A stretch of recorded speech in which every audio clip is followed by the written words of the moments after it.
Muy bien, 6:29 en la mañana, ya es viernes, y dicen que el cuerpo lo sabe, ¿no? Ya es jueves con cara de viernes, por Dios, ya es jueves con cara de viernes, parece viernes.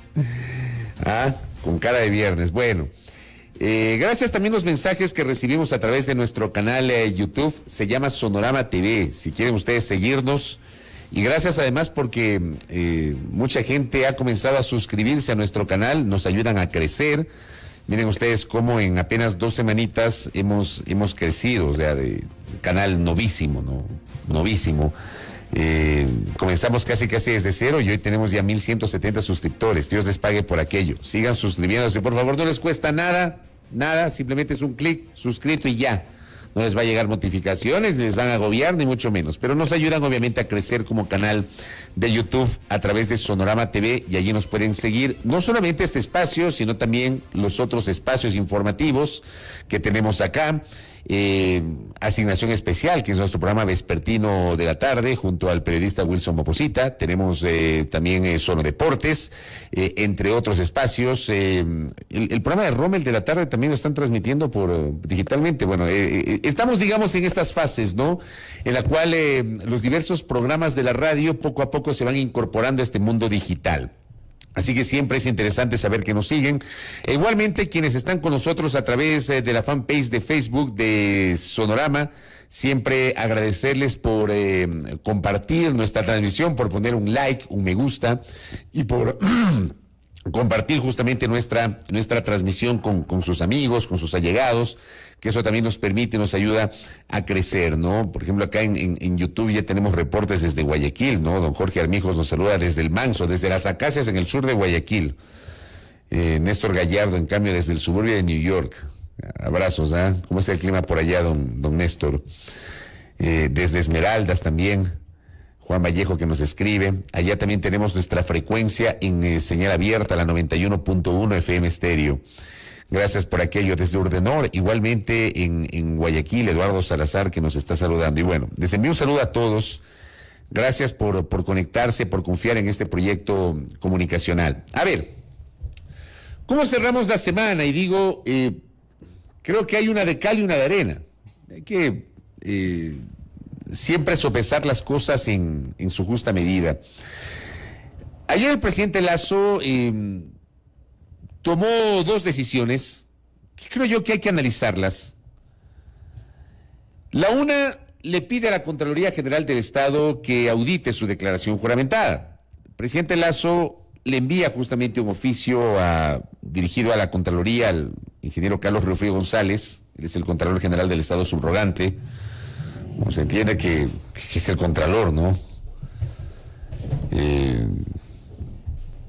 Finalmente parece que la discusión en torno a la legalidad del actual Contralor encargado ya se terminó, quedó enterrada después de la censura y destitución de Pablo Celi, quien pese a haber estado privado de libertad no había perdido el cargo. Obviamente hay un principio constitucional de presunción de inocencia y mientras no haya una sentencia ejecutoriada él podía seguir en el cargo, pero claro, en el medio vino el juicio político que significó la censura y destitución.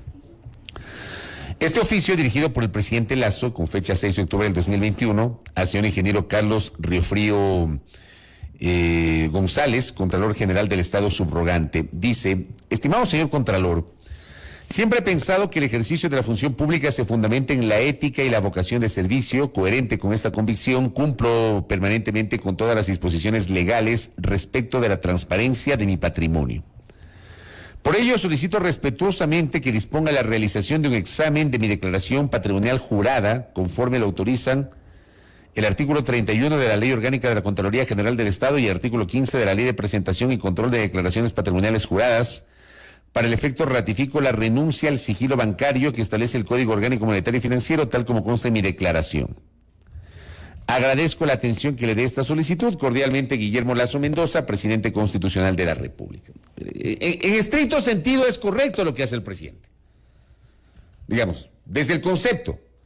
Porque claro, la Contraloría General del Estado tiene esa atribución, esa naturaleza. Cuando usted, por ejemplo, se convierte en dignatario de elección popular o en servidor público, usted tiene que presentar una declaración jurada ante la Contraloría General del Estado. Digo, conceptualmente es lo correcto. Ahora, y este es el tema de fondo, ¿cuánto confiamos los ecuatorianos en lo que hoy tenemos como institucionalidad? La Contraloría que está aquí al frente de la radio. ¿Usted confía en la Contraloría? Pregunto. Querido oyente, querido oyente, querido internauta, querida internauta. ¿Usted confía en la Contraloría General del Estado? Yo voy a trasladarles mi opinión muy personal. Si a mí me preguntan, yo no tengo confianza en esta institución, que a lo largo de los últimos tiempos se ha convertido en un organismo que claramente sirvió para generar instrumentos para favorecer o para denostar, dependiendo obviamente de los intereses de la política y de los intereses del poder político de turno. A mí me parece que luego de la debacle generada justamente por la presencia de un personaje que fue casi elevado a los altares o elevado al Olimpo como el paladín de la lucha contra la corrupción, y a la vuelta de la esquina resulta que el hombre fue detenido y está siendo hoy procesado por presuntos casos de corrupción, esa institución lamentablemente está muy venida a menos. Muy venida a menos. Y esa institución obviamente necesita primero una revolución interna a partir justamente de una cabeza que emerja de un verdadero concurso de méritos y oposición, que no sea amañado.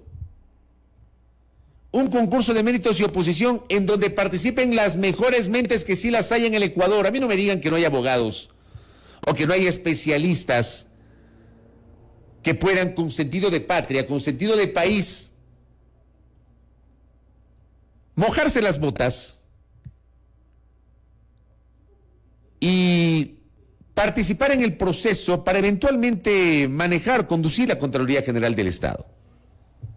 Muchas veces esas mentes brillantes, lúcidas, gente con mucha preparación, que está vinculada al sector privado o a la academia, decide no participar porque no cree en los procesos, en este tipo de concursos, porque terminan siendo desgastantes, porque terminan sirviendo para poner a los panas. ¿A los panas de quién? ¿O de quiénes? De quienes detentan el poder político de turno. Y esa ha sido tal vez una de las grandes tragedias de este país a lo largo de 42 años de vida democrática. Con sus excepciones, obviamente, pues. Porque ha habido funcionarios de primer nivel en la cosa pública, sin duda, pero también ha habido de los otros. Candidatos que han ganado concursos con 100 de 100. O sea, ni siquiera cuando a uno le evalúan en el trabajo saca 100 sobre 100, a no ser que seas un superdotado. Pero siempre hay algo que queda, ¿no? Ha habido gente como el propio doctor Polit, que en el primer concurso sacó 100 sobre 100, o la doctora Pamela Martínez, que sacó 100 sobre 100, para convertirse en jueza de la Corte Constitucional, y ustedes saben el resultado de ambos. Entonces el país necesita un verdadero concurso de méritos y oposición, con impugnación ciudadana, que respete el rigor justamente de esos procesos de selección. Y en lo personal les digo, pues este segmento es la opinión de quien les habla, que no es la opinión de la radio, que no es la opinión del espacio, es la opinión de quien les habla. Si a mí me preguntan, yo no confío en la Contraloría General del Estado hoy. Lo lógico es que confíe como ciudadano en lo que pueda hacer el ente de control. Pero no confío, ¿por qué? Por la manera como se manejó la Contraloría en los últimos tiempos, por la opacidad justamente del trabajo de Pablo Celi de la Torre al frente de ese organismo, y hablo de Celi porque Celi finalmente terminó censurado y destituido hace pocas semanas por la Asamblea Nacional y hoy está siendo materia de un procesamiento judicial por presunta corrupción. Y antes igual, en el caso del doctor Polit, el doctor Polit finalmente ha sido sentenciado por la Administración de Justicia por casos de corrupción. Y la manera como, siendo Polit contralor, el doctor Celi se quedó siendo contralor, con el apoyo de un segmento de la opinión pública,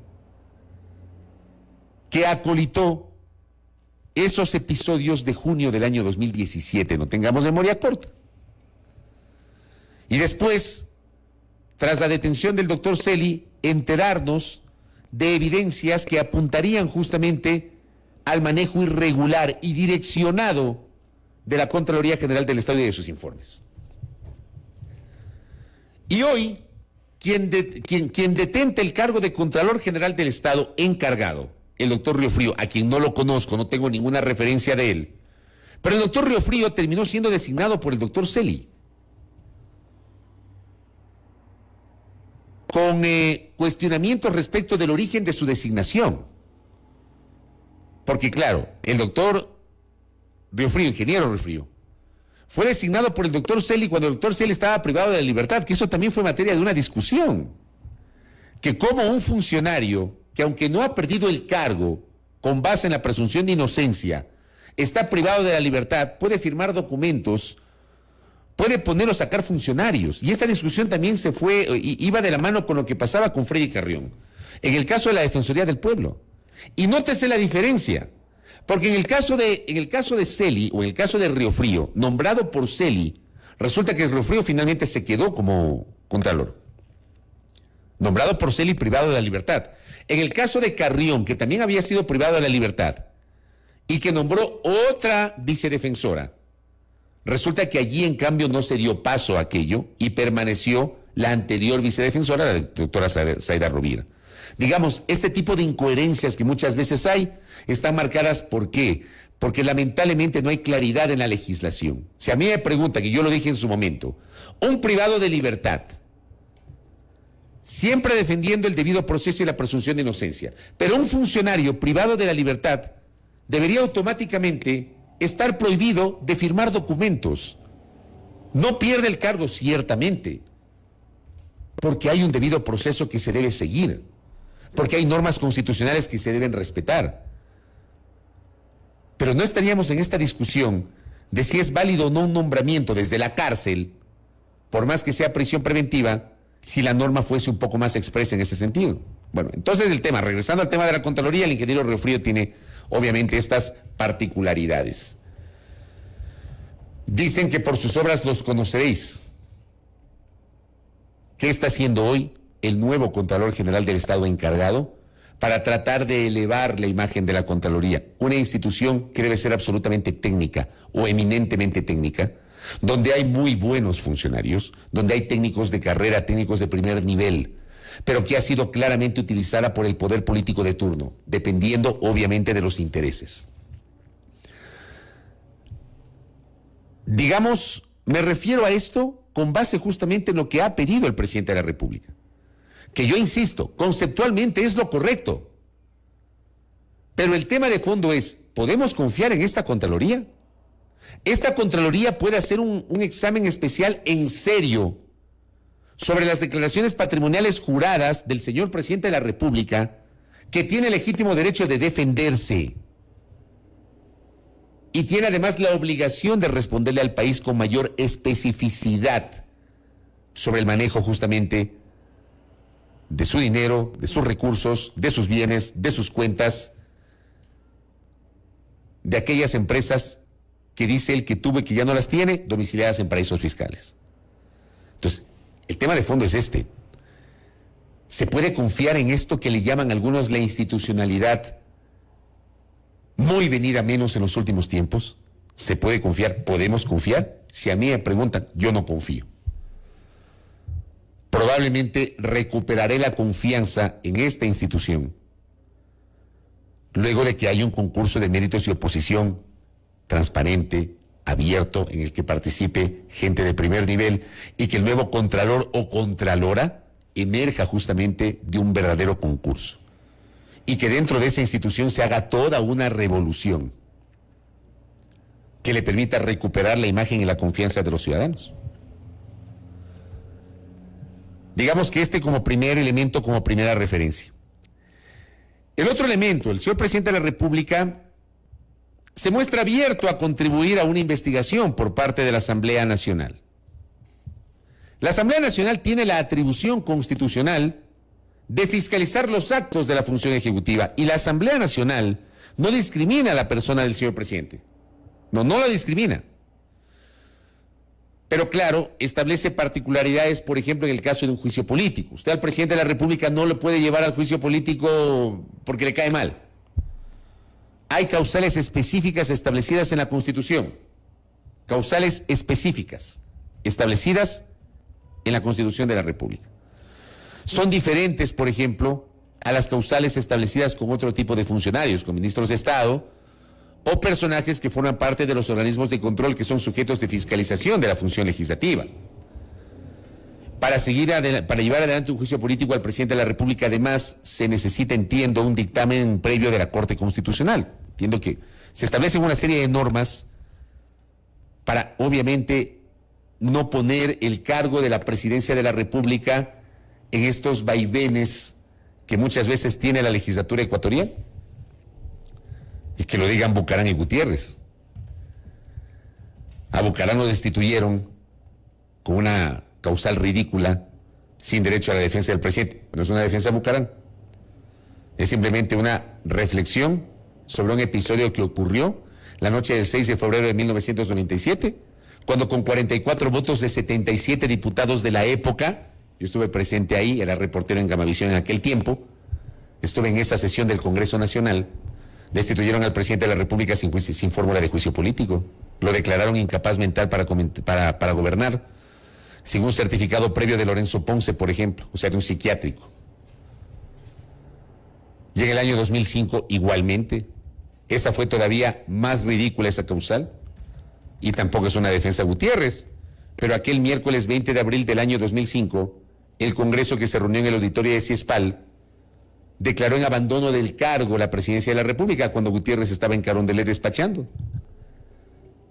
Y todos hemos visto esa imagen relatada, me acuerdo en vivo por mi colega y amigo Milton Pérez, cuando se ve el helicóptero llevándoselo al presidente de la República ya destituido, tras la rebelión de los forajidos, pero resulta que invocaron la causal de abandono del cargo cuando estaba Gutiérrez en el poder, en el palacio. Entonces, por eso es que se establecieron normas para blindar la figura del presidente de la República. Pero eso no significa que el presidente no puede ser fiscalizado. Por supuesto que puede ser fiscalizado, porque la Constitución lo dice, no vamos a fiscalizar al presidente. Entonces, el presidente sí es materia de fiscalización y el presidente está obligado a informar a la Asamblea Nacional. Con base en ello, en los últimos días, en las últimas horas, se han dado declaraciones. Por ejemplo, Fernando Villavicencio, presidente de la Comisión de Fiscalización, ha dicho públicamente que el presidente de la República debe rendir cuentas al país. El presidente se le adelantó ayer. Se le adelantó a Villavicencio. Yo no sé si Villavicencio cursó algún tipo de comunicación formal pidiendo información al presidente de la República. Pero el presidente Lasso ayer se le adelanta a Villavicencio y emite una comunicación dirigida a él en su condición de presidente de la Comisión de Fiscalización y Control Político, en donde dice: es un gusto saludarlo y por medio suyo a los miembros de la Comisión de Fiscalización de la Asamblea Nacional del Ecuador. El objetivo de esta carta es ponerme a disposición de cualquier aclaración relacionada al reportaje de los llamados Pandora Papers en el que se me nombra. Es algo público que no tengo nada que esconderle al país y que mi vida siempre ha sido llevada de forma ética y respetuosa de la ley. En consecuencia, para mí sería un gusto recibir a los miembros de la comisión en el Palacio de Gobierno con el fin de que puedan hacerme las preguntas que estimen pertinentes ante la publicación aludida, porque es mi obligación como funcionario público aclararle al pueblo ecuatoriano cualquier inquietud que se pueda suscitar sobre el origen de mi patrimonio. Aquí igualmente creo que hay una de cal y una de arena. Saludo la predisposición del presidente de la República de presentar la información que requieran los miembros de la Comisión de Fiscalización. Pero lo lógico no es que la comisión vaya a la presidencia, sino que el presidente envíe la información a la Asamblea. Las formas en la política también cuentan. Las formas en la política también cuentan. Y de las formas también se derivan comentarios. Y de las formas también se pueden generar interpretaciones. Se pueden generar interpretaciones. Y al mismo tiempo, tras esta carta, yo insisto lo que decía hace minutos, ¿la Comisión de Fiscalización ya le había pedido información al presidente o el presidente se les adelantó? Después, ¿cuál podría ser la orientación de un eventual proceso fiscalizador de la Comisión de Fiscalización que hoy está revisando otros temas?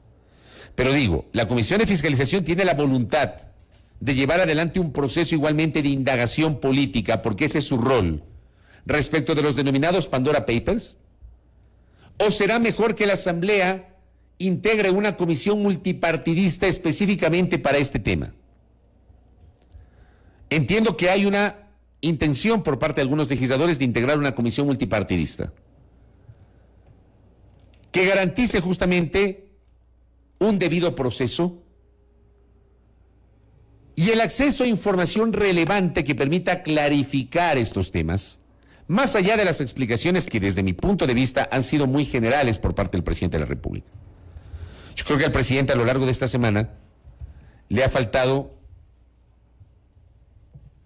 particularizar algunas de las dudas que las hemos planteado justamente en este espacio, sin pretender de modo alguno señalar que el presidente cometió o no una incorrección o una ilegalidad o una inmoralidad,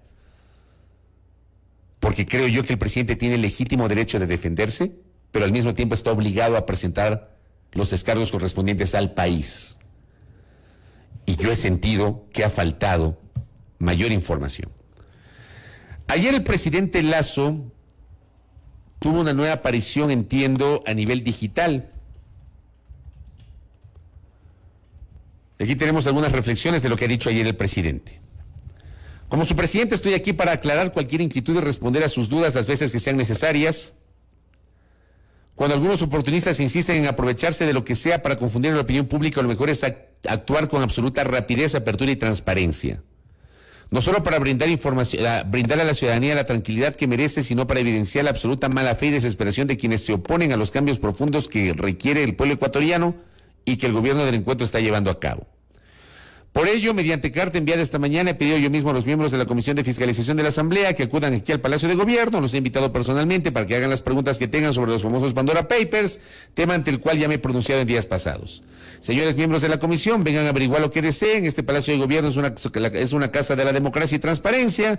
Aquí ya no se oculta nada, como lamentablemente pasaba antes. De igual forma, he enviado una carta a la Contraloría solicitándole que realice un examen especial a mi declaración patrimonial. Hemos subido los documentos de respaldo a la página web de la Secretaría General de Comunicación de la Presidencia, que demuestra que hemos seguido el debido proceso y que cumplimos estrictamente con la ley. Los invito a contrastar nuestra actitud con la que desde este mismo Palacio se ejerció en gobiernos anteriores. Hoy encontrarán total apertura, transparencia e incluso invitaciones donde antes había negativas, insultos y amenazas. Hoy existe apertura y cordialidad. Eso dijo el presidente ayer. Yo me quedo con lo que dijo Napoleón Santamaría el martes en este espacio. Y perdón el ejemplo que voy a poner guardando las distancias, pero Napoleón Santamaría, por ejemplo, citaba el caso de Shakira, que Shakira ha sido citada en los Pandora Papers. Shakira, Pep Guardiola, Carlo Ancelotti y un montón de gente. Porque el caso de Shakira, que lo citaba el doctor Napoleón Santamaría, decía, Shakira sacó el papel, dijo, yo tenía esto, me lo llevé voy a decir cualquier cosa, a las Islas Vírgenes, saqué esta cantidad de plata, me las llevé a las Islas Vírgenes porque hice tal cosa y esto pagué impuestos a la Hacienda Española. Pagué esto y cumplí con la ley. El origen de mi dinero es lícito y yo cumplí lícitamente con el fisco español. Pero generó esa especificidad de los temas puntuales por los cuales la barranquillera ha sido mencionada en los Pandora Papers. Y decía el doctor Santamaría, y yo insisto, suscribo plenamente sus palabras, yo creo que lo mismo debe hacer el presidente. Lo mismo tiene que hacer el presidente, por un tema de transparencia. Porque en este país no debe quedar la menor duda de la transparencia con la que dice el presidente Lasso ha actuado para poder cumplir con la ley ecuatoriana, que puede no gustarles, pero es la ley. Y si no les gusta, refórmenla por la misma vía por la cual nació esa ley, o sea, con base en una consulta popular. Luego, hay una parte que también me hace ruido de lo que ha dicho ayer el presidente Lasso. El presidente Lasso ha dicho que hay algunos oportunistas que insisten en aprovecharse de lo que sea para confundir a la opinión pública. A ver, el origen de esto es una investigación de carácter internacional. El origen de esto no es una investigación generada aquí en el Ecuador, no fue promovida por medios de comunicación ecuatorianos específicamente, sino es una investigación a nivel internacional, a nivel planetario. Y dentro de esa investigación aparece el nombre del señor presidente de la República. Y yo insisto, como lo he hecho a lo largo de la semana, para evitar cualquier tipo de suspicacia, señor presidente, presente usted con mayor amplitud sus descargos a la opinión pública. Hágalo en aras de la transparencia y de que el país necesita justamente este término cliché que muchas veces se utiliza y que nunca termina de aplicarse, un baño de verdad. El país necesita certezas. La opinión pública necesita certezas. Sus detractores necesitan certezas, señor presidente. Y la única manera es que usted, respetuosamente le planteo aquello, presente los descargos con mayor profundidad, más allá de la generalidad. Es lo que yo considero que debería ocurrir. Estoy seguro que mucha gente comparte esa idea. Lo dijo Napoleón Santamaría, lo he citado porque lo entrevistamos con Belkis esta semana en este espacio de noticias. La semana se termina hoy. Y claro, el presidente destaca estas dos decisiones adoptadas el día de ayer, que yo insisto, desde el concepto son decisiones correctas, pero en el fondo me hacen ruido por los cuestionamientos expresados durante la mañana del día de hoy en este espacio sobre la naturaleza de estas instituciones. Yo creo que hoy la institucionalidad del Ecuador está muy venida a menos. La Contraloría, la Fiscalía, que también tiene sus reparos, la Administración de Justicia en su conjunto, la función electoral, la función de transparencia y control social, el Consejo de Participación Ciudadana y Control Social. O sea, este país, en algún momento, no sé cuándo va a ser ese momento, tiene que repensar su institucionalidad.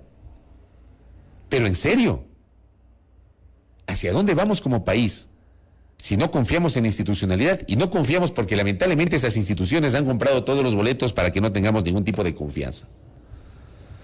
Por ahí pasa la cosa. Yo sí planteo estas reflexiones para cerrar esta semana y previo justamente al inicio del feriado vamos a seguirlas analizando y vamos a estar pendientes obviamente de lo que comenta el señor presidente de la República. Y antes de terminar este espacio, hay un tema que se me quedó desde la semana anterior en el tintero. Como en este país no hay chance de aburrirse. La semana anterior empezó el juicio penal en contra del exalcalde metropolitano Jorge Yunda y 13 personas más por supuestas irregularidades en el proceso de compra de las pruebas para la detección del COVID-19, las pruebas anti-COVID. La discusión es si son o no PCR, si son pruebas LAMP, si se cumplieron o no con los términos de referencia, etcétera. En este momento se está llevando, entiendo, y el día de hoy, entiendo, será el 6º día, me parece, de audiencia en la Corte de Justicia de Pichincha.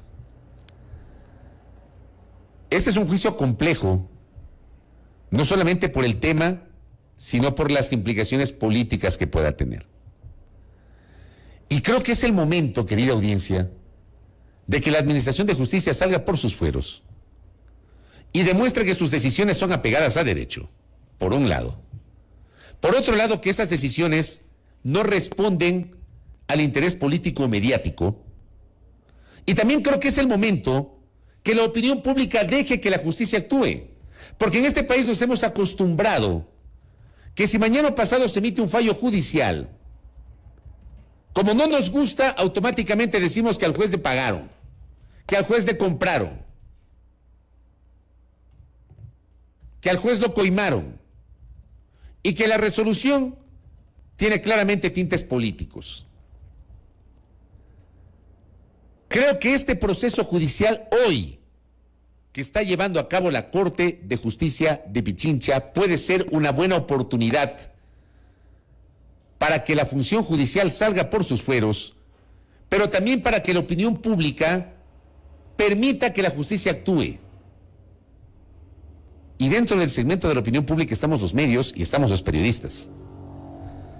Yo siempre he citado que ha habido una suerte de evolución en el uso de los términos. No sé si evolución o involución, pero antes hablábamos de la politización de la justicia, Luego hablamos de la judicialización de la política y después terminamos hablando de la mediatización de la justicia, y por supuesto que hay una mediatización de la justicia. Mucha de esa justicia muchas veces, o parte de esa justicia muchas veces, se debate en las redes sociales, lo cual me parece absolutamente deleznable. Hoy 3 jueces, a 2 de ellos conozco, tienen una brillante oportunidad de fallar en derecho. A mí no me van a escuchar decir que fulano, sultano, mengano, perencejo son culpables e inocentes. Yo no soy juez. No me corresponde a mí, tampoco soy fiscal. Soy periodista nomás. Pero sí creo y les invito a seguir de cerca ese proceso e incluso a revisar los perfiles de los jueces, que mañana o pasado generarán un fallo que seguramente no gustará a un segmento de la opinión pública, que será aplaudido por unos y será cuestionado por otros. Pero, por ejemplo, en mi ámbito, en el ámbito de la comunicación del periodismo, conocemos quién es la doctora Patrova Guerra. Doctora en jurisprudencia, con posgrados, con una larga carrera en la función judicial, incluso con una historia de vida. A la doctora Patrova Guerra la mandaron a asesinar y resulta que el asesino se equivocó y asesinó a otra persona en una cafetería. Eso es parte de la historia de vida de la doctora Patrova Guerra, que tiene obviamente una carrera en la función judicial, que habrá cometido errores, me imagino, como también me imagino que habrá tenido aciertos, pero yo parto justamente de su perfil. El doctor Fabián Favara Gallardo, a quien lo conocí en el año 95-96, como diputado de la República, fue concejal de La Tacunga, hoy es juez de la Corte de Justicia de Pichincha. Ha tenido igualmente una carrera en el mundo de la política y en el mundo de la función judicial. Ha sido gobernador también. Y ha conocido algunos casos. E igualmente el doctor Wilson Lema, quien, en cambio, el doctor Lema no lo conozco. Conozco a la doctora Guerra y al doctor Favara. No conozco al doctor Lema, que igualmente es un doctor en jurisprudencia y que ha tenido una carrera judicial, conociendo algunos temas que han sido parte de la controversia y parte de la atención de la opinión pública. A los jueces, pedirles que con mucha seriedad sigan la presentación de los alegatos en el curso de este procesamiento judicial y que fallen en derecho, el fallo que consideren en derecho, y que nosotros, como opinión pública, como hacedores de opinión pública, dejemos de lado cualquier tipo de presión sobre justamente la manera como la justicia se desarrolla. Bueno, con eso cierro la semana, porque mañana es feriado, y vamos a cerrar justamente esta parte del comentario. Quiero invitarles a que nos sigan, porque tendremos muy interesantes entrevistas. Ya lo tenemos en la antesala, Ronnie Aliaga, asambleísta de UNES e integrante del Consejo de Administración Legislativa CAL, para hablar de algunos temas.